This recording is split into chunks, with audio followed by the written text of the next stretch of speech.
This channel does not promote any violence, harmful, or illegal activities. All content provided by this channel is meant for an educational and information purpose only. গতকাল রবিবারই বিকেলে বেদিনীপুর থেকে green corridor করে 3 প্রসূতিকে নিয়ে আসা হয় কলকাতার ECSKM এই প্রসূতিতে দেহ কিন্তু ওই নিষিদ্ধ স্যালাইন চলে গিয়েছিল। প্রত্যেকেই তারা অসুস্থ হয়ে পড়েন। এই 3 জনের নাম নসরিন খাতুন, মাম্পি সিং এবং মিনারা বিবি। রয়েছেন আমাদের প্রতিনিধি শান্তিকা কেমন আছেন তারা? ইতিমধ্যে 5 সদস্যের মেডিকেল বোর্ডও গঠন করা হয়েছে তাদের চিকিৎসার জন্য। শান্তিকা,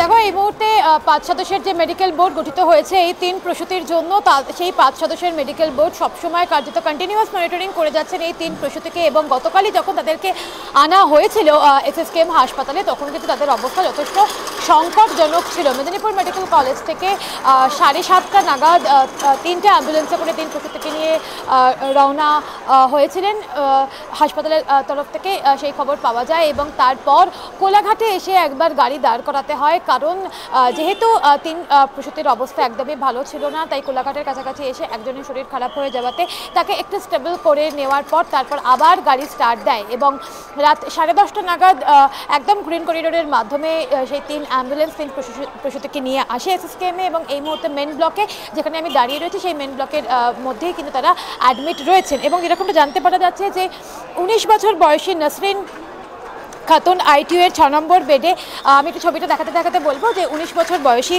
নসরিন খাতুন ITU এর 6 নম্বর বেডে ভেন্টিলেশন সাপোর্ট সিস্টেমের তত্ত্বাবধানে রয়েছেন।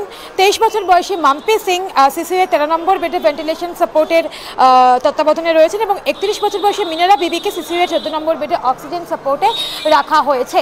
এবং যেহেতু তাদের অবস্থা যথেষ্ট সংকটজনক এবং এই যে রিঙ্গার ল্যাকটেট বিষাক্ত স্যালাইন, সেই বিষাক্ত স্যালাইন কিন্তু তাদের কিডনির ওপরেও যথেষ্ট প্রভাব ফেলেছে এবং সেই কারণে তাদের ডায়ালিসিসও করতে হয়েছে। এবং তাদের যে নমুনা শরীর থেকে সংগ্রহ করা হয়েছে, সেই নমুনা সংগ্রহ করে ইতিমধ্যে বায়োপসি টেস্টের জন্য পাঠিয়ে দেওয়া হয়েছে। এবং চিকিৎসকরা দেখতে চাইছেন যে আর কী রকমের সমস্যা, কারণ এই বিষাক্ত স্যালাইন তাদের শরীরে প্রবেশ করার পর থেকে বিভিন্ন রকমের উপসর্গ তাদের দেখা গিয়েছে। তাদের শরীরে হিমোগ্লোবিনের পরিমাণ কমে গিয়েছে, অক্সিজেন স্যাচুরেশন লেভেল ক্রমশ কমে যাচ্ছে, রক্ত কণিকা ভেঙে যাচ্ছে। এবং সেই জায়গায় দাঁড়িয়ে এই মুহূর্তে 3 জনের অবস্থা যথেষ্ট আশঙ্কাজনক, যথেষ্ট সংকটজনক। তারা 5 সদস্যের মেডিকেল বোর্ড তাদের জন্য পৃথকভাবে সবসময় রয়েছে তাদের সঙ্গেই।